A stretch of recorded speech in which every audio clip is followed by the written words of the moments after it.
तो जब से आईपीएल में आरटीएम का रूल आया तब से हल्ला मच रहा है, आरटीएम आरटीएम आरटीएम, मतलब राइट टू मैच। अब राइट टू मैच जो है बता तो सब लोग रहे हैं कि आईपीएल में ये जो है पहले भी लागू था, लेकिन 2-3 साल ये हटा दिया गया था, लेकिन फिलहाल ये दोबारा से लागू कर दिया गया। लेकिन इसके बारे में कोई नहीं बताता कि ये कैसे इस्तेमाल होगा, मतलब आरटीएम से कैसे खिलाड़ी रिटेन होंगे और कैसे सेम टीम से खेल पाएंगे, ये कोई नहीं बताया। तो हम बताएंगे पूरा रूल और उसके बारे में, फिर कैसे इस्तेमाल होगा इसको भी बताएंगे। तो टोटल रिटेंशन जो था वो 6 खिलाड़ियों का था। 6 खिलाड़ियों में एक जो है वो अनकैप्ड जाना था, बाकी जो है 5 खिलाड़ी वो कैप्ड होंगे। आप चाहे आरटीएम से करें या फिर डायरेक्ट उनको रिटेंशन कर ले।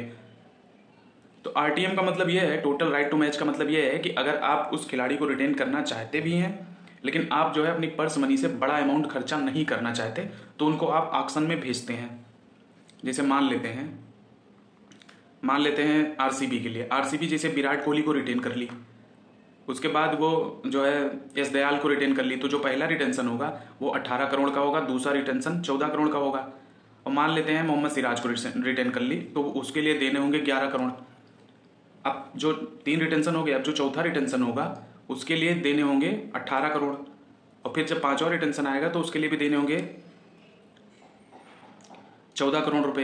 तो अब ये होगा कि मान लो आरसीबी विराट कोहली रिटेन कर लिया, 18 करोड़ रुपए खर्चा आ गया, ठीक। उसके बाद जो है मोहम्मद सिराज को रिटेन कर लिया, 14 करोड़ का खर्चा आ गया।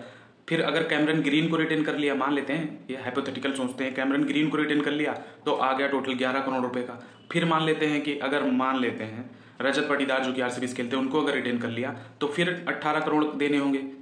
उसके बाद एक खिलाड़ी और अगर यश दयाल को रिटेन कर लेते हैं तो 14 करोड़ रुपए देने होंगे। तो इनका तो जो अमाउंट है वो काफ़ी ज़्यादा खत्म हो जाएगा ना पर्स से, क्योंकि अनकैप्ड को सिर्फ और सिर्फ 4 करोड़ मिलने हैं ना। तो ये भी ऐसा करते हैं ना कि अगर 2 खिलाड़ी जिनको ये चाहिए, जैसे इनको रजत पाटीदार चाहिए, अब रजत पाटीदार चाहिए लेकिन ये पैसा उन पर ज़्यादा नहीं खर्चा करना चाहते, तो इन्हें रजत पाटीदार को ये आरटीएम का इस्तेमाल करके रिटेन कर सकते हैं, मतलब उनको ऑक्शन में भेजेंगे। और ऑक्शन में जाने के बाद जैसे जब टीमें बोली लगाना शुरू करी तो 5-6 करोड़ तक जब पहुंचे तो फिर इनके पास एक ऑप्शन होता है जो आरटीएम का इस्तेमाल, मतलब जो खिलाड़ी होते हैं जो उनके स्क्वाड में रहे हों उनसे पूछा जाता है, ऑक्शनर उनसे पूछता है कि हाँ भाई आरसीबी वालों बताओ क्या चाहिए आपको, फाइनल बिड आई है 6 करोड़ रुपए की। तो आरसीबी अगर वहाँ मना कर देती है कि हाँ नहीं चाहिए, और अगर आरसीबी नहीं मना करती तो वो आरटीएम का इस्तेमाल, मतलब जो फाइनल सोल्ड होगा, लास्ट सोल्ड होगा, वो हो जाएगा रॉयल चैलेंजर्स बेंगलोर को। तो उनका जो अमाउंट होगा वो सिर्फ और सिर्फ 6 करोड़ रुपए खर्च होंगे, क्योंकि जितनी बिड लगी होगी। अब ये यहाँ पे एक जो ड्रॉबैक भी हो सकता है, ड्रॉबैक ये है कि कोई बोली लगा रहे, मान लो रजत पाटीदार की बोली लगती चली गई 10-12 करोड़ तक पहुंच गई, तब उनसे पूछा जाएगा कि आरसीबी वालों से कि क्या आपको चाहिए खिलाड़ी, तो फिर वो मतलब 10 करोड़ आप चुकाएंगे इसके लिए, तो फिर आरसीबी वहाँ मना कर सकती है।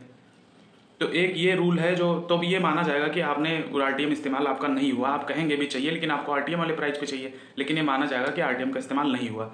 तो आरटीएम का इस्तेमाल मेजरली जो है वो पैसे बचाने के लिए किया जाएगा। आप ऑक्शन में भेजेंगे खिलाड़ियों को और वहाँ से उनकी जो प्राइस होगी उसकी बोली लगेगी, उसके बाद जितनी बोली लग जाएगी आप जो कहेंगे कि आरटीएम का इस्तेमाल हम करेंगे, मतलब आपसे पूछा जाएगा, लास्ट ऑप्शन आप होंगे कि बोली में, तो फाइनली खिलाड़ी वो आपकी टीम में दोबारा से आ सकता है।